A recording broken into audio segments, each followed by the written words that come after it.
Welcome back to the Crochet Crowd as well as yarnspirations.com. I'm your host Mikey. Today's tutorial I'm going to show you how to cast off. So finishing off your project. Now this is just a garter stitch that you see here, so I'm just going to continue to follow the pattern in order to work. So when you're going to knit this particular item, say for example you're doing knit 2, purl 2, knit 2, purl 2, you want to continue that same configuration, but then you want to use the same concept, putting the stitches over top of each other when you go to finish off. So let's show you how to cast off. To begin casting off, what you want to do is that you want to knit as you normally were. So I'm just doing a garter stitch or a knit stitch right now, and what I want to do is that I want to finish this off as I normally would. So what I'm going to do is that I'm just going to knit the first 2 stitches. Okay, so just coming through, and I want to transfer that to the knitting needle that I'm working with in this hand right here. So I want to knit the next one as normal. So just going in. So if that was a purl for you, then you just purl as normal and then you just continue to go. So now that I have 2 on the needle that I'm transferring to, I want to carefully insert this needle here that I'm moving my finger to, and I want to just reach up underneath, and I want to pull onto that first loop, and I want to carefully with tension pull it over top of the other loop, and so it goes over top just like that, and then I can just let it go. So what I've just done now is that I've taken the first loop and put it over top of the second, so that the second is now holding that loop. So we continue and we knit the next one as normal. Okay, so let's put this back in, and I knit and I transfer over, and then I insert my knitting needle into the first one that is there right where this finger is pointing down to, and I just carefully put it over top of the other one.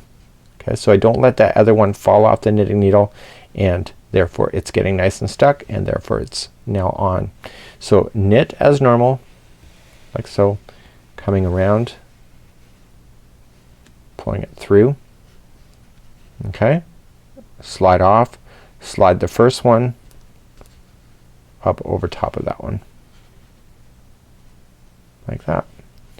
So we continue just to knit across, and then we just transfer the other one over the top just carefully.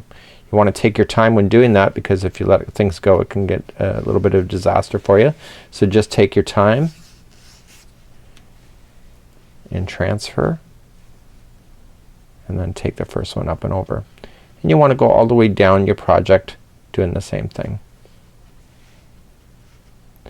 Now for myself, I have a big camera in front of me here as I'm filming, so it's a little bit harder for me to see exactly where I'm going. I'm watching myself through a monitor, so I wouldn't normally be this slow at doing so, but I don't mind it here on tutorial format, so you can see exactly what I'm doing. So I'm just continuing to go,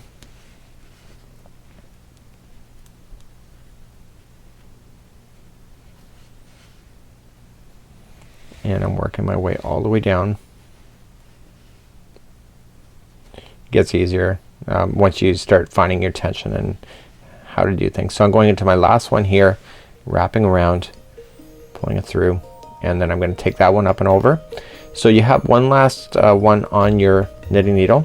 So what you have to just do is just trim this yarn here, and then insert that yarn through this loop, and then just pull on it snug, and therefore that would be the end of your project, just like so. So this is how you would cast off. So this is a great little tip, and until next time, I'm Mikey on behalf of the Crochet Crowd as well as yarnspirations.com, showing you how to knit today. So this is part of the Let's Knit series. We'll see you again real soon. Bye bye.